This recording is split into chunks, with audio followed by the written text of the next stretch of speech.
Keep us on track. What do you think? I just want to get really fat. You could do that. That could be your diet. I wanna get fat.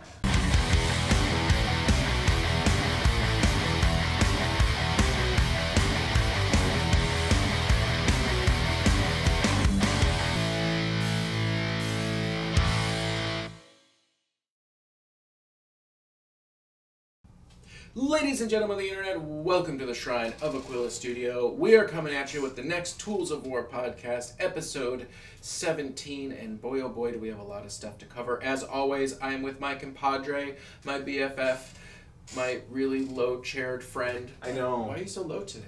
Because, I don't know. Didn't this chair get higher? Maybe I'll make the chair higher. His name is Josh. I'm Aaron, of course. Oh, we're listening yes. to Tools of War because we are both tools and we like to play war, and I'm pretty sure Josh hates that joke, but I'm going to keep making it. It's okay, I like it. I'm going to keep making it. Go ahead, keep doing it. We have a lot of stuff on the docket today. There's a bunch of updates and cool things coming out from GW. There's also a whole bunch of things going on with Fantasy Flight X-Wing 2.0 that we're going to be talking about. And then we have some adventures in the near future on some hobby things that we're going to talk about. So anything you want to start out with before we dive right into the news? We have a lot of news. That's pretty much this episode. We got some news for you, and we're going to talk a little bit about what we've been doing, what we want to be doing, what we is going to do. Yep. Second podcast of the new year.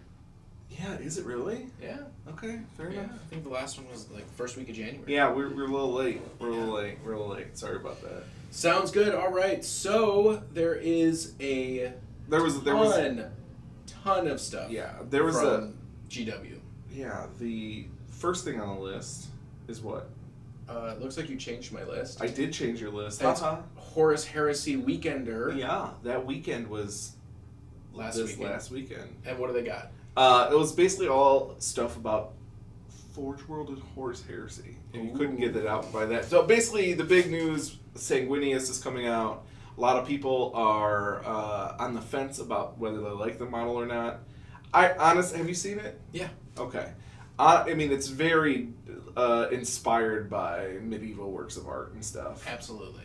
But some people do not like how his legs are positioned and things like that.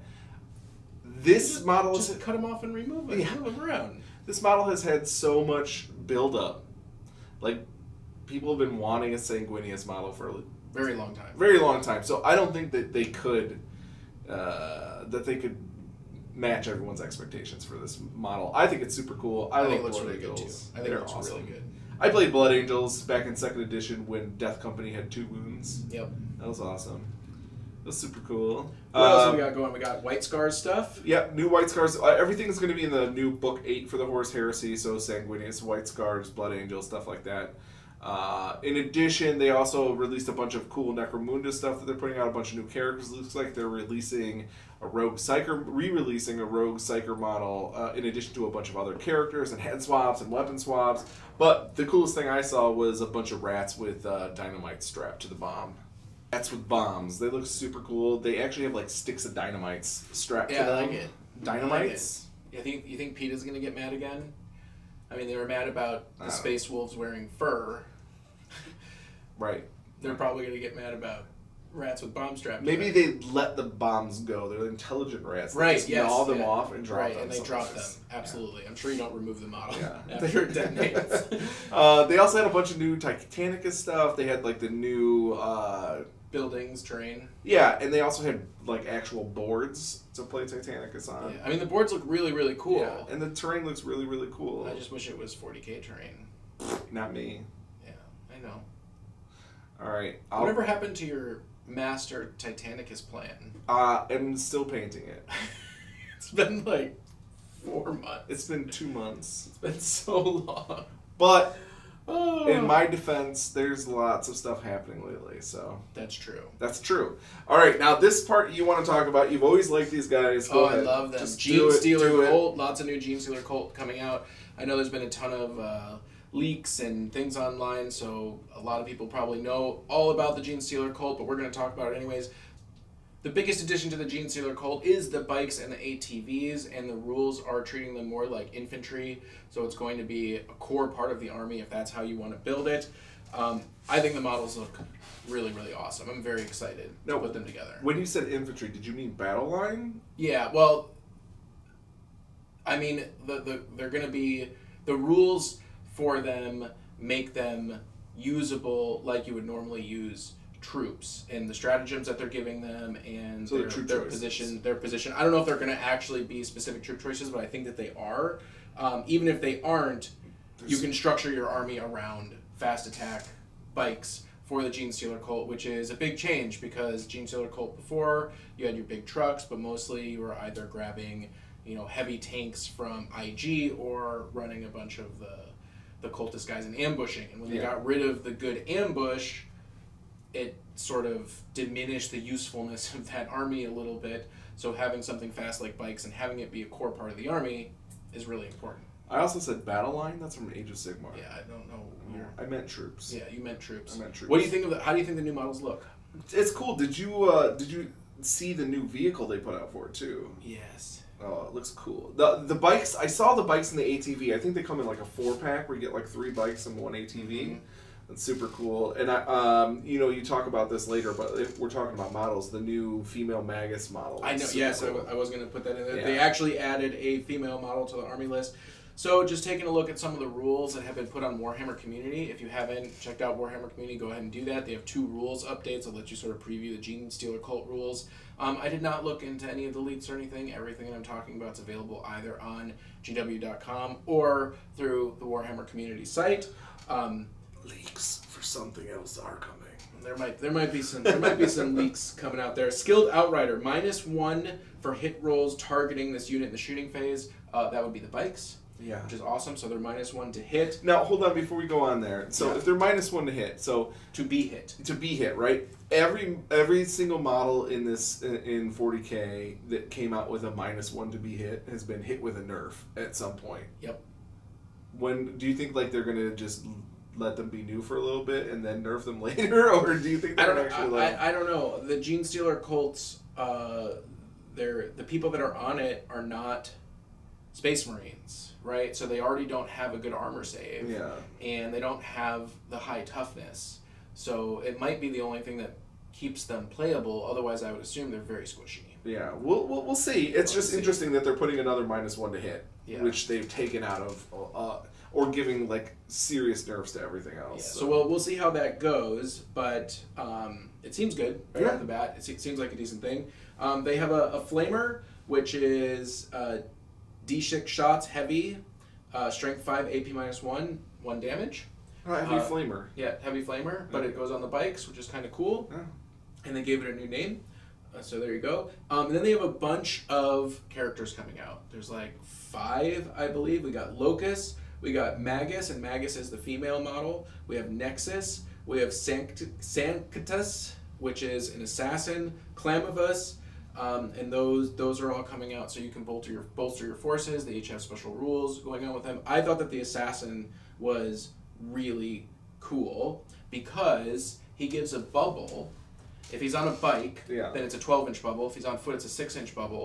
But essentially, it's target priority, and he says, hey, everybody, shoot at my target. So you can pick a character within 36 inches of him following the sniper rule, even if it's not the closest model, and then any of your infantry or bike units, depending on whether he's an infantry or she's an infantry or a bike, within 6 or 12 inches can also target that model. Oh, that's really cool. Which lets you snipe it out, which I thought that was really cool. They also have an array that nerfs your deep strike, right? So you can't deep strike within 12 inches of this character instead of 9, which is kind of interesting. It's a little bit more tactical. And then they have a stratagem that goes with the assassin, and they have a stratagem that lets you heal wounds on characters. So there's I feel like there's a lot of tactical abilities built into this army that will really utilize stratagem points nicely and allow you to sort of take board control or hold objectives, snipe enemy characters. It seems like it might be very flexible in terms of dealing with various opponents. Yeah, it sounds really cool. I'm noticing I'm wondering if GW plays like a Latin version of Scrabble to get a lot of these names. I know. Sanctus, Clamavus, Magus, Nexos. Locus. Lots of us's in this army. Yeah, and then don't forget the tectonic frag drill stuff. Yeah, it's just really funny. So they also have a new terrain piece, the tectonic frag drill, which is essentially a giant drill on your Imperium terrain. That's what it looks like. But it has two really neat rules. One is that it allows models to go into reserve. So if you move up to it, within an inch of it, you can take them off the board, and then during your next movement phase, you can deep strike them, essentially, which is kind of cool. And it has a gun, which does mortal wounds. That's cool. Which is, well, it shakes the ground. It also can make charges more difficult. I believe it adds 2 to charging. Charging it, or? Charging models that are within a certain radius. Okay. So it seems like a useful piece of terrain, and it looks... If it looks cool, I think it looks really cool. All right. I think it looks super cool. Cool. Lastly, I was going to talk about some of their stratagems, and what they do with the stratagems I'm actually not as excited about. Okay. So because they nerfed or changed the deep strike for 8th edition, where you can't leave your deployment zone on turn 1. Right. Instead of just saying Genestealer Colt can, they came up with this really complicated set of stratagem and rules. So essentially they added 3 stratagems. And for 1 CP, you get to place 4 scanner markers instead of 1. And those scanner markers are places where you can deep strike units. Mm-hmm. However, your opposing player, because you put 4 of them down, doesn't necessarily know which one you're going to use. So there's 3 decoys, unit. or no, they all can be used. Okay. But they get removed. They're still in your deployment zone, but you still remove them. So you could spread them out of your deployment zone, and then if something happens on one side of the board, you're like, actually, they're going to come out of this one, and your opponent might make decisions based on that. It's neat, but it adds complexity to the game. It adds something else that you have to carry with it, and it costs stratagem points, and we're not even done, right? So you've already spent 1 stratagem point off the top to move from 1 to 4. Right. Okay? The second one is 1 stratagem that came from below, giving them the underground ambush rule. Now, I don't know specifically what the underground ambush rule is, because in the Warhammer community, it references the page of the book. So we're going to have to see what that special rule is. But now you just paid 1 CP for your 4 little things, plus you have underground ambush, and we need to see exactly what that's going to do. Okay. And then they have perfect ambush, which costs 3 CP, so now you're already 5 CP into this game, and with perfect ambush, once you come out of your underground ambush or reserve or whatever you want to call it, you either get to shoot or make a D6-inch move. Okay. Which means that on turn 1, you could, I guess, move further up the board, or later in the game, you could make a move to take an objective. Again, it's going along with this tactical flexibility thing, which I think is really good, but there's now 3 stratagems to deal with their ability to deep strike. One of them refers to rules in the rule book. Right.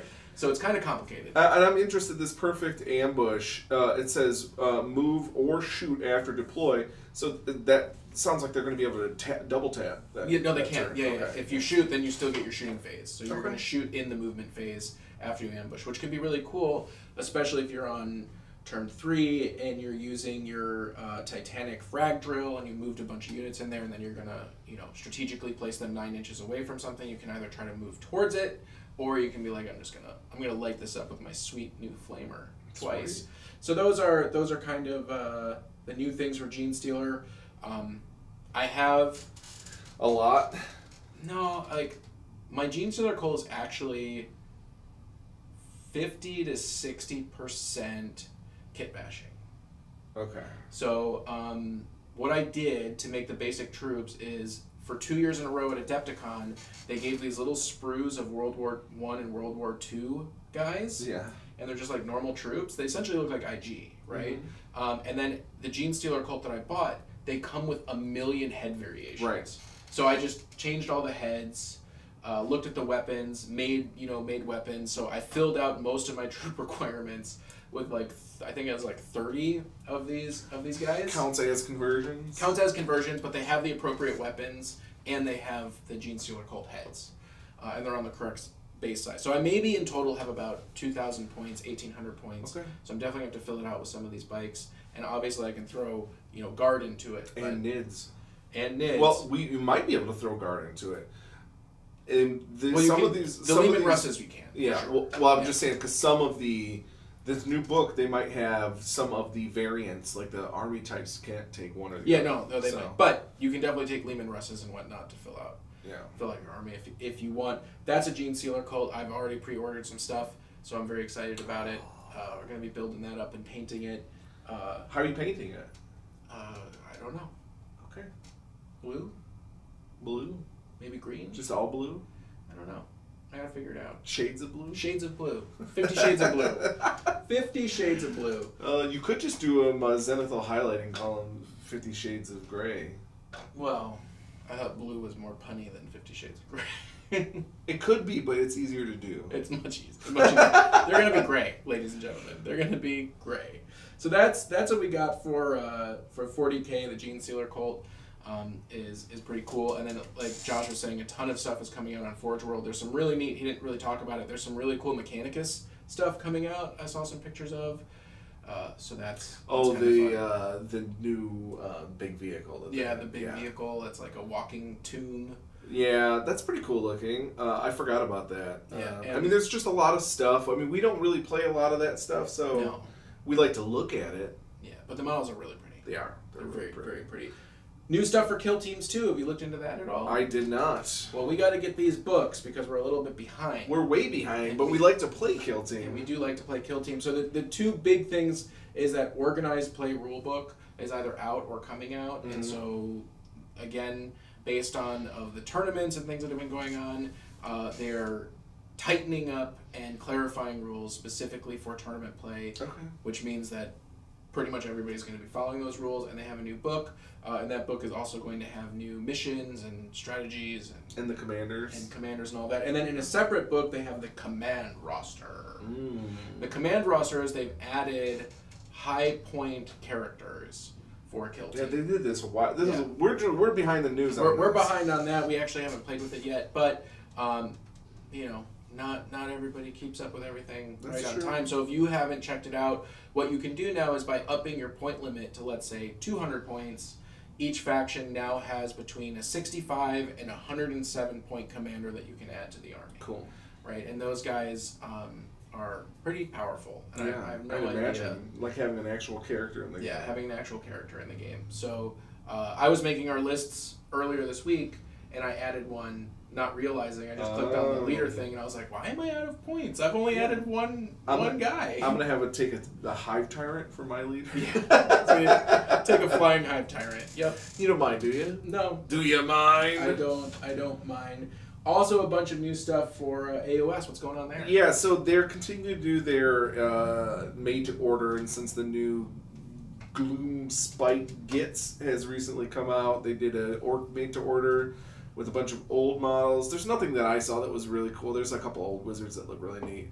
But they are putting out a new starter box with Skaven and Flesh Eater Courts, and they're putting out new battle tomes for them, and they're putting out new endless spells for them, and they are having some new Skaven dice that look super cool. They're like black rubbery with like glowing really cool green. Almost. But when you looked at the box, you're actually kind of excited about the Skaven. It seems like the Skaven has some good models. Yeah, so I took a look in the box, and it's got like a warp. It's got the big doom wheel, and it's got 3 of the rats. It's got the big rats.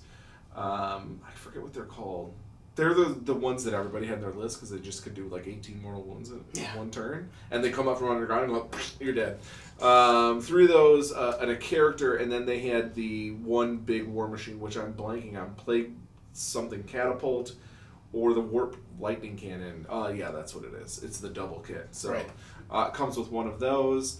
The Flesh Eater Courts is like meh. It comes with a bunch of ghouls and the big ghouls that you can put either into the flying variant or the non-flying variant creepazoids. Yeah, so definitely buy the box, share it with somebody you don't really like very much, and you take the Skaven. The Skaven? What did I say? You said Skaven. Take the Skaven. No, take the Skaven. Take the Skaven. I did take a look at... so here's the thing. I don't care about the Skaven character. He's cool. He looks like he's playing the guitar, but I don't care about him. I only care about the big Skaven stuff. I don't care about that. But I did like the Flesh Eater Court character because he's a new Ghoul King or whatever. It's super cool. They only have one of those models in the game right now, so to have another one is cool. Of course, he's like hanging on something facing sideways, just like all characters are apparently now. Yeah, they all got to be in some crazy pose. But he had a really cool spell on him. This is a cast value of 6. Okay. Range, his unit within completely within 24 inches of him. You cast on a 6, and then if you successfully cast it, roll a d3. Add that many attacks to the weapon profile. Ooh. So if you're taking a 40-man block of ghouls, you can add 120 attacks to the profile. Or if you're taking one of the big 18-man bricks, you can add what's 18 times 3, like 60 something? I don't know. No, it's not 60 something. 48. Anyways, 48 like super powered attacks as well. Just a really cool ability, and it seems like something they could really use because spoiler alert, Flesh Eater Courts kind of suck. They also have this AOS made to order orcs and goblins. Yeah, we just talked about that. Oh, okay. Yeah, I thought we skipped that. No, we talked about it. That's well, okay. you can have your. Anyways, so your orcs and goblins made to order. Yeah, so they've been doing made to order for a while now, but they had the orcs and goblins because of the Doom Spike Glit. Right. Ugh, I can't even say that word. Ugh, everything must be trademarked. Absolutely. And that's finally about it for GW. Yeah, there's a lot. There's a lot going on for GW. Yeah, so if you've noticed, if you've watched our channel recently, we've had something creep back in. Mm-hmm. We talked a little bit about it last time, but it's X-Wing. Oh, the X-Wing. And I was kind of down on X-Wing about the 2.0 when it first came out. I was like, I don't want to have to buy all this new conversion kits and blah, blah, blah. But whatever, we bought it. Because we got it real cheap on Black Friday. Yes, we did. And then, so we've absolutely loved it since we played we've been playing a lot of X-Wing. It's super fun. If you haven't played X-Wing, you should absolutely try it out. It's great. If you're salty about the change, I'm sorry, I understand. It's never fun to have to spend a whole bunch of money to get the same stuff that you already bought. Mm-hmm. But I think the changes that they made are good.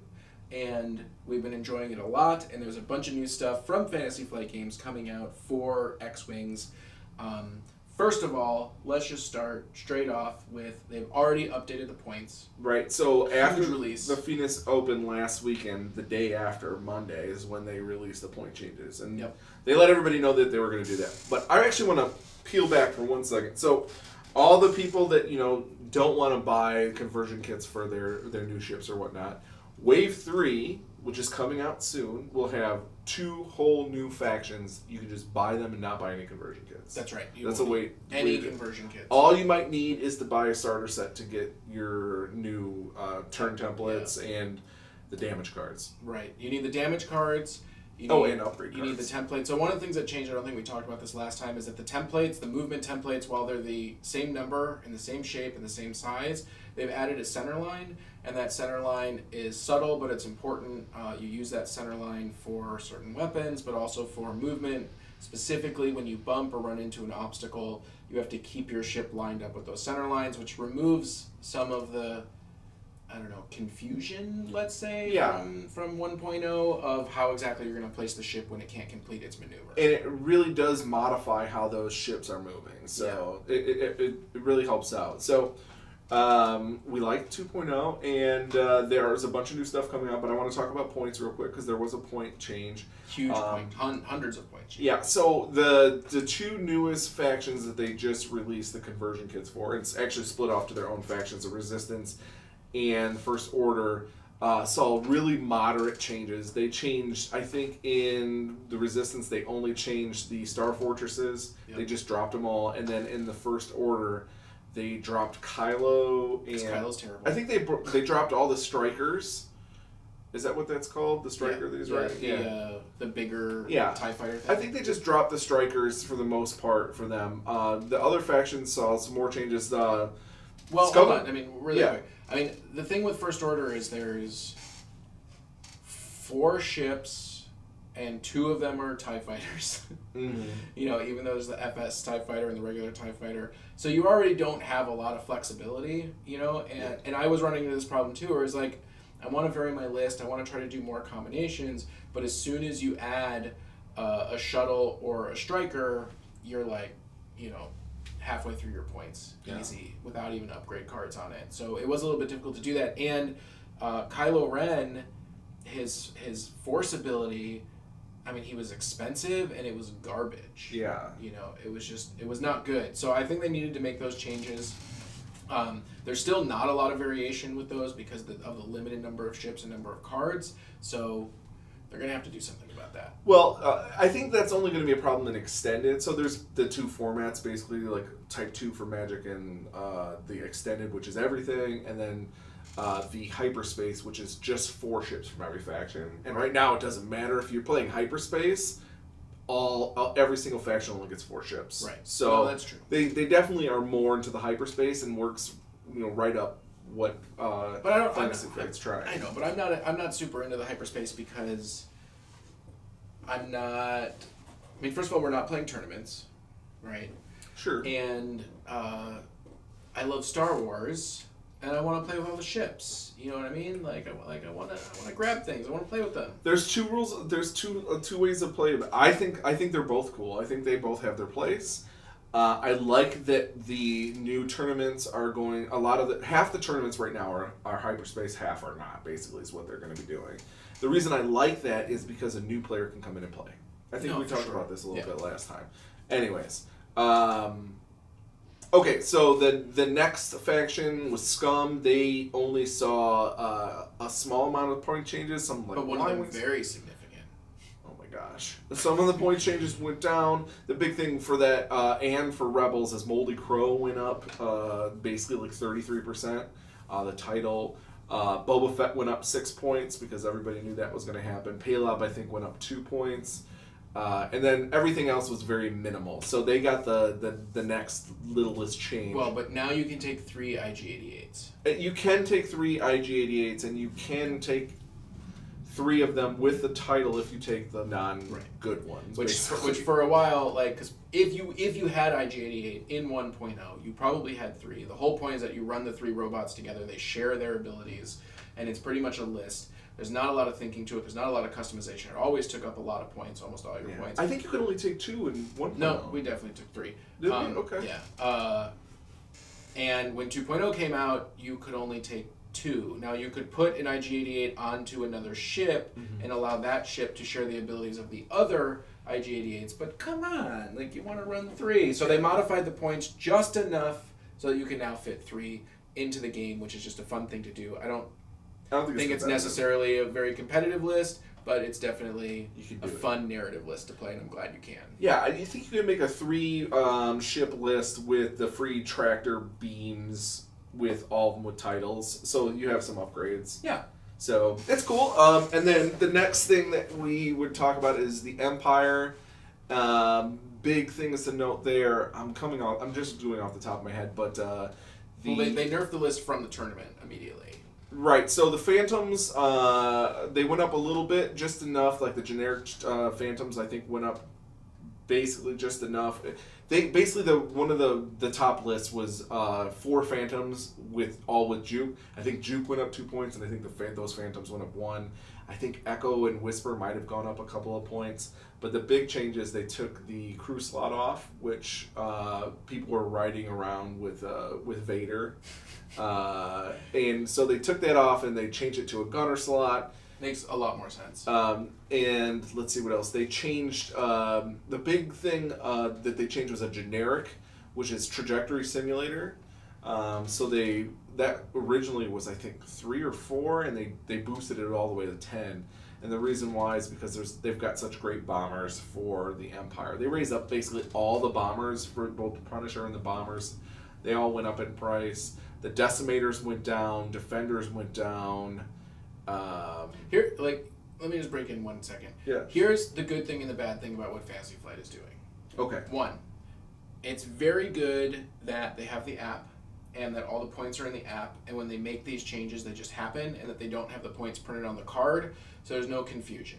The bad thing is, when I logged into the app, yes, it did not give me a notification and a link to a website that says, by the way, all of your saved lists, you might want to check them because we've changed the points on everything. Yes. You know, so if you aren't paying attention to the tournament circuit, and if you're not on the Fantasy Flight newsletter, then you would have had no idea that the points changed for these cards, and you would have just gone to play a game, and if you would have selected an old list, you either would have had a lot more points to spend, you might not have known about it, or you might have been over points and been super confused about it. So I think that even though it's really good that they've built in this mechanic to change points very easily and that you don't really have to think about it, you still have to know about it. Sure. And they did not do that in the app.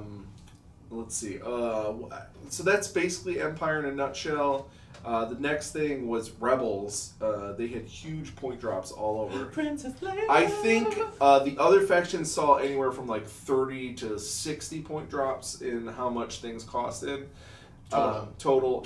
And the Rebels had like 128 points of drops. Yeah. So all the YT-1300s went down.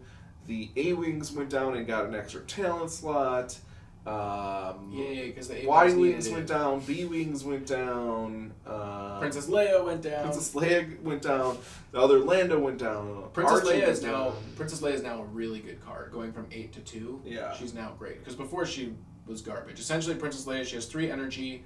You can spend that energy to turn all of your red maneuvers for everybody in your army to white maneuvers.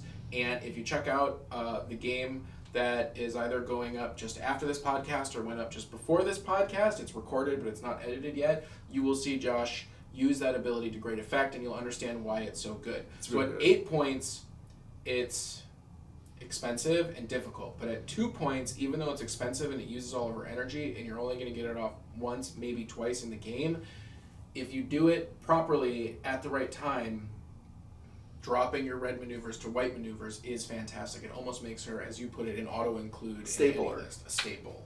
Yeah.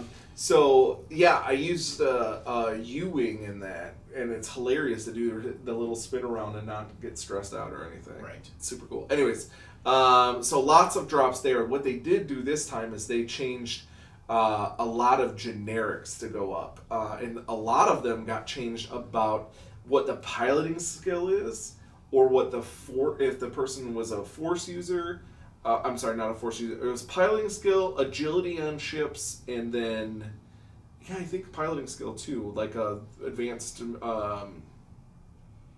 sensors and stuff went up depending on how high your initiative was. Okay. Some of the force powers went up depending on how on how much your piloting skill was as well. But basically, Does that mean they're static or they're variable depending? They're on variable. So some like stealth generator is variable by agility on the ship, so it gets more expensive. The better your agility. Yeah, some go up depending on how big your ship size is, so it's more valid. Some things are more expensive on a larger ship. But things like Supernatural. So Supernatural is a card that we never played with. But it's a force card that lets you basically take an action before you reveal your dial or do anything else for free by using force. Nice. It was 12 points, so it was pretty expensive. But now to put it on Darth Vader, which is piloting skill 6 or initiative 6, whatever that is. I think it's initiative now. It costs 36 points to put it on. And I think it costs like 24 points to put it on an I5. Let's just be clear, it's a 200-point game, so you're talking about... Wow. Yeah. I mean, you can take a whole other ship with upgrades for that. Yeah, people were putting it on Vader, they were putting it on Luke, and they were putting it on Kylo. It makes sense. So now it doubled in price for Luke and Kylo, and now it's tripled in price for Vader. Wow. So they're basically saying don't play with that card. It's not good to have so many actions and maneuvers. So they really tax it for you. But yeah, there's a lot of really cool stuff. It's going to shake up the meta, which is really cool. There's a lot of people going to be exploring new things for that. Which is good. I'm glad they're doing that. Yeah. It's super I'm really cool. glad they're doing that. Again, my only criticism, Fantasy Flight, please on your app or on your website, just have a push notification that's like, hey, point changes, come check them out. How about this, Fantasy Flight? Just fix your app. What's wrong with it? What happened to the app? No, remember when you back? If you hit back, then you lose your army. Yeah, if I delete a ship, I have to hit a button that says, "Are you sure?" But if I hit the back button, it just deletes the army that I'm working on. The entire list that you're working on. Oh god, it's so frustrating. But yeah, there's a lot of stuff that could be updated about that. So, so that's the points. There are 2 new factions coming out. There are, and you're getting one, and I'm getting one. That's right. And I think you're less happy with what you're getting. Absolutely. I wish we had flip-flopped at this point. Well, what we got going on is we got the Galactic Republic, which is what you're going to be taking. Yeah. They're putting out the Delta 7, which is that little triangle ship that you see all the Jedi flying around in the new old movies. They're adding the V-19, and they are not adding an ARC 170, but they are adding new pilots and abilities. No, they are adding an ARC 170. Oh, is the ARC 170 new? So the ARC 170 is in Rebels, but it's like a beat-up, old, banged-up version. So this is going to be the new hotness version. Well, but it's not like... I mean, the ARC 170 exists already. It exists. Yeah. But anyways, it's new for the Galactic Republic. If you already have an ARC 170, you're going to need the cards for it. So and the dial. So you have to buy a new one. You're going to buy a new one. It's coming in 3 box sets. One box set includes 3 ships, and the other box sets include 1 ship. And then, of course, even for your repeated ships, like the Delta 7, they're going to have different cards in each box, as well as a different paint scheme. Yeah, I think the main box is going to have the 2 Delta, the 1 Delta 7 and 2 V-19s. All right, but this is your faction, so what do we got? So, I'm surprised you went to this one first, because this one's all shenaniganery leaks from Poland. So I don't know why, but it seems like there's a lot of releases from leaks in Poland. They gotta stop that up. But they've got a bunch of the pics of the cards with some of the abilities for the Delta 19s and for the V-19s and stuff like that. Some things that were on there, we don't know if this is the final text. This is basically what it translates from Polish to English in, but I think Obi-Wan Kenobi, he has a mechanic that when a friendly ship uses a force within 0 to 2 of him, I think, he can... Is it 1 to 2? Yeah, 1 to 2 of him. He can spend a force for that ship to gain a focus. Basically, so if they spend a focus, you can gain a focus. Right. Which is nice, because you use your focus on shooting, and then you keep your focus on defense. But they have to be in the side arcs, and they have to be rather close to its ship. There's a lot of interplay between the ships is what I see going on. It's going to require good positioning and the ability to coordinate what's happening with your ships. I think if you fly around solo, it's going to be a little bit more difficult for that. Yeah, well, I mean, they might be really putting it together like the actual Clone War kind of stuff is, where the Jedis were the commanders of the clones, and so they're maneuvering their armies or whatnot. But what you don't like about it, ships can seem, let's say, squishy? The ships seem really weak and squishy. I know there's an upgrade for the Delta 7s that make it less squishy, but not more... I just feel like the ships are weak. So they have 1 shield and 3 hull. Right, and I think the upgrade actually changes that to be more hull and more shield or something like that.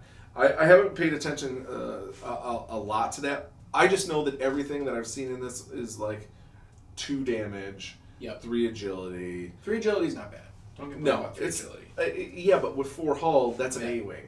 Yeah, it's essentially an A-wing. But I think your biggest concern is, because we don't know the points, because there's no points on the cards, is obviously your Jedi can't be cheap. No, there's a huge tax on force users already in this game. So the thing about A-wings that make them functional is that they're cheap, and highly maneuverable. So if it performs equal to or worse than an A-wing, but costs twice as much, that's going to be a big problem. Right. And the V-19s have just 5 hull, no shields. Yeah, they're like complete support ships, pretty much. I don't know. Well, they're really going to have to wow me. I'm way more excited about the Separatists. But there's a couple other ones that have been translated. There's Basically, after your dial is removed or a friendly ship within so close to them is revealed, they can spend a force to change it to the same speed and difficulty. So you can basically use right. So that if you're going 2 forward blue, and you're moving second, and you realize that 2 forward blue isn't going to be where you want to go, you can change your dial to 2 hard turn or 2 soft turn. If it's blue, though. If it's blue, so long as it's blue. Probably that works better with whites. There's more whites on. Yeah. On well, whatever. I was just using it. Yeah. No. It makes sense.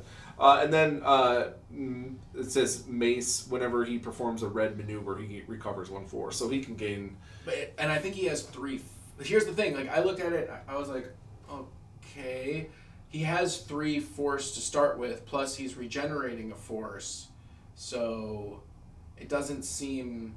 I mean, I guess if you spend all of your force to do a whole bunch of crazy stuff and perform a red maneuver, and now you have no force left to shoot or defend, like, you'll want to recover that during the red maneuver, but it's not like he only had 1 force. You know, it just doesn't seem as... It seems... Well, if you look at the so Delta 7s, they actually have a force use action that they can take. Right. So they can be do like spending a lot of force. They can do like a boost and barrel or roll evades and stuff. evades and stuff like that. I don't know. We'll have to see how that plays, but it didn't seem super great right off the bat. I, however, am getting the Separatist Alliance, which is the droids, the vulture droids and whatnot. Right. In my first look at them, I wasn't too happy, but Josh thinks I'm wrong. So the things that bothered me about them was 2 hull, 2 shield, 2 shooting, 2 defense. 3 hull. 3 hull, but 2 shooting. Mm-hmm. I hate 2 shooting. That's all the Jedis. I know it's so. You're probably going to take 4 to 1 Jedi. Oh, maybe. We'll have to see how the points go. The really cool thing about them, though, is that they can land on asteroids. Yeah, with their struts. And then they can, like, pivot and just from an asteroid. So I think that's going to be really fun, but I think it's also kind of gimmicky, and it's just going to cause people to bring more debris instead of asteroids. And they can land on debris. Oh, they can? Yeah. I thought it was asteroid only. No, it's asteroid or debris, I believe they can land on. I think that the gas clouds are the thing that they can't. Ah, the gas clouds. The other cool thing that they can do is they can use their own ships or other ships as a barrier to prevent damage. Yeah, and if you use an enemy ship, because you, when you do that, you give that ship a stress, you can pretty much say, like, well, I'm going to hide behind your ship, I'm going to ignore this hit or crit, and I'm going to give you a stress. And that's super cool. And then in a really bad situation, you can do it to yourself. Yeah, now those probably won't be used on the generic droids. Probably they probably won't have a talent slot, but maybe some of the named ones and things like that. And then, of course, they also have the Sith Infiltrator, which should be super cool. Yeah, Darth Maul's the one that showed. Darth Maul with no legs. No. He screws himself into it. No. I think... I'm just kidding. Doesn't he have, like, the spider legs at that point? He might have the spider legs. I like thinking of him more like a Duplo character. Oh, okay. Where he just sticks like into it. So he's looking pretty cool. He's got some good abilities. Probably going to be very expensive. Those are the 2 new factions that are coming out. We've already pre-ordered them, so that's exciting. Both of them are coming out in 3 box sets. I didn't say this for the Separatist Alliance, but you're going to have your 3-ship pack. And then you're going to have your 2 1-ship packs, and that's where you're going to get the Infiltrator and your extra Vulture droids and things like that. Both of these armies, though, are going to come down to the points. Because right now we're assuming that the Jedi are going to be very expensive and that the Vultures are going to be cheap. And if that's true, then I think we know which army's going to be better. But if it's not true, then it might change how we feel about the armies a lot. Come in! Come in! Come in! Ah, I couldn't hear that. I cleaned down there. Yeah. In the little storage room where the AC's at. So yeah. That was the one. No broken pipes or anything? No, there's no broken pipes. But if it keeps smelling, just let me know, or Pedro, and we'll see what happens. We'll do. Alright, thanks. Thank you much.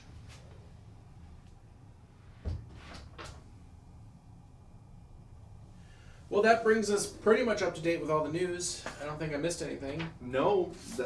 I think that's pretty much it. We got a couple of things that we want to talk about specific to us. That's right. We picked up a new demon army recently. Yeah. Talk to me about it. You talked to me about it. No, you talk to me. Well, it's demons. When I look at them or touch them, my skin burns, and my God Emperor whispers into my mind that I'm doing things wrong. A heretic, join the club. But I'm very excited about it. It's the older models. There's a lot of metal models. There's like 100 million dogs. Yep. 1 million billion hellhounds, all on the wrong bases. No, they're not. Okay, half are on the wrong bases. Maybe. But they're gorgeous bases. The army is really pretty. They got Yeah. the skulls and they got the fake looking blood Mm-hmm. and all of that. So I'm really excited. I need to do it. I'm going to do a deep dive into the demons and really learn a lot more about them. And I'm very excited to get them onto the battlefield. We haven't done it yet. It's maybe 3,000 to 5,000 points. It's so pretty big. It's a pretty big army. Yeah. Yeah. Uh, No Chaos Marines though. no. Straight up demons. Yeah, demons. Yeah. And demon princes. And demon princes. And demon dogs. And demon dogs. And demon robots. And my favorite, demon robots. And demon chariots. Are there chariots? Yeah, and there's demons riding demon monsters.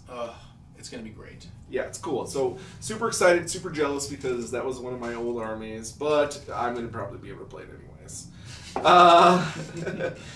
Some other stuff that's new is we just picked up some epic ships for X-Wing. We did. So I recently got a Corvette and the transport for the Rebels, and Aaron had this dusty Gozanti that he had in a box. In a box. Like, the Gozanti itself wasn't dusty. No, but the box was dusty, and it was like sitting on the shelf forever. And I made a trade recently and got the other two, and then we're like, "Hey, let's play a game." Trade on my behalf, where he's like, "Oh, I'm playing Imperial, so I just get all your Imperial stuff." Blah, blah, blah, blah.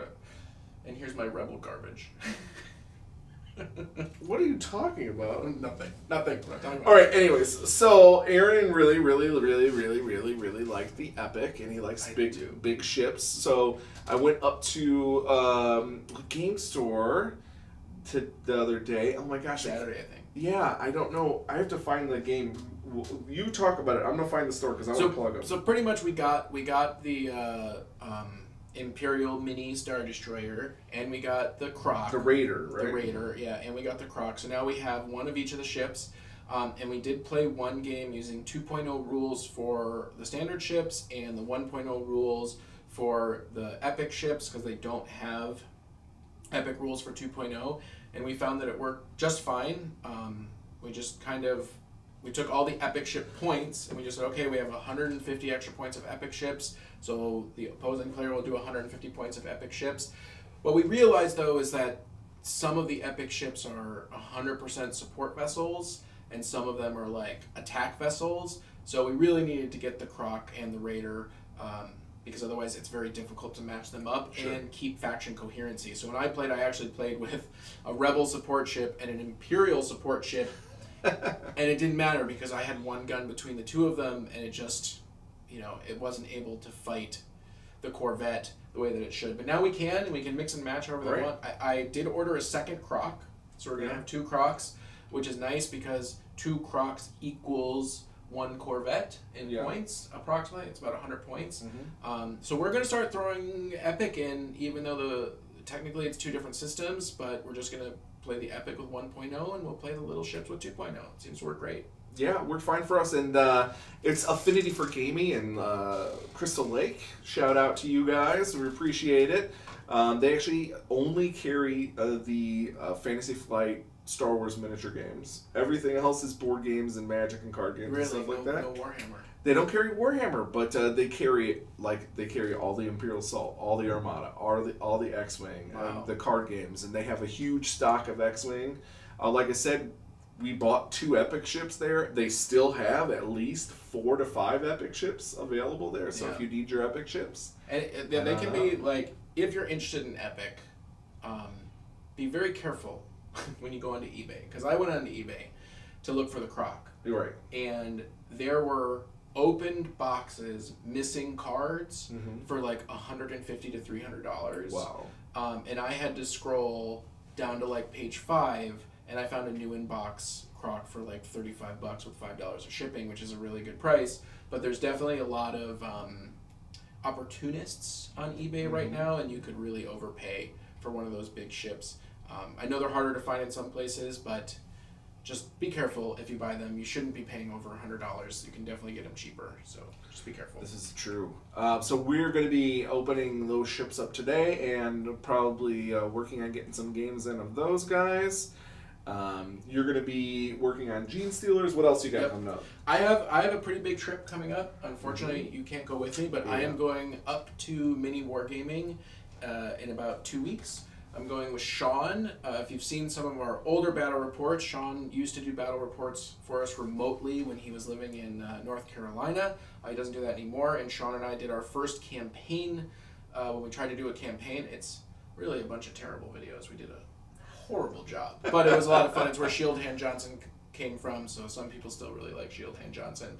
So Sean and I are going up to Mini Wargaming, and we're going to be there for 5 days. And we are playing 5 days of a narrative campaign written by Dave at Mini Wargaming, and it is Fallout inspired. So we're going to be in the Fallout world, playing with Fallout miniatures, but we're going to be using the 40k rules. And Dave has spent the past 6 to 8 weeks making all these custom stratagem cards, all straight out of the Fallout 4 and Fallout 76 video games.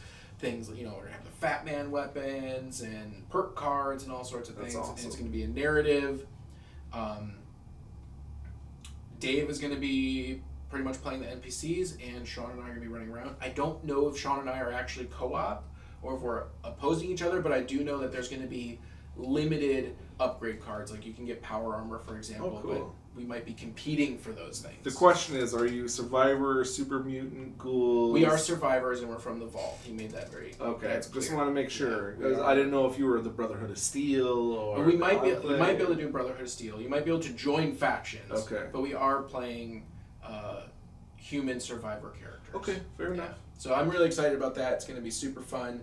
And that's pretty much all I got going on for the next month. Genestealer, new Star Wars, and heading up to Mini Wargaming for 5 days. Yeah, it's a lot of stuff. I've really been enjoying X-Wing, as you can tell. We've been playing a lot of Kill Team, a lot of 40k, and now we're playing a lot of X-Wing in the mix. We're trying to give a good mix of everything for you guys. Yep. So, all right. I think that's everything we got for today. I think so. I hope you all enjoyed that. This has been Josh and Aaron from the Cool Guys Nation coming at you from the studio on our podcast, Tools of War.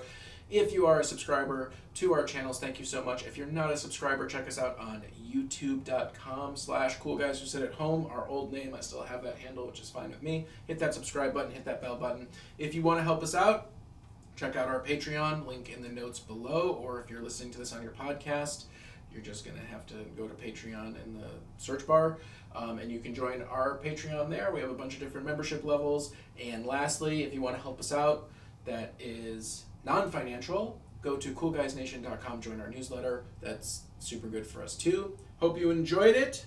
I do want to do a shout out to our Patreon people, because you guys are awesome.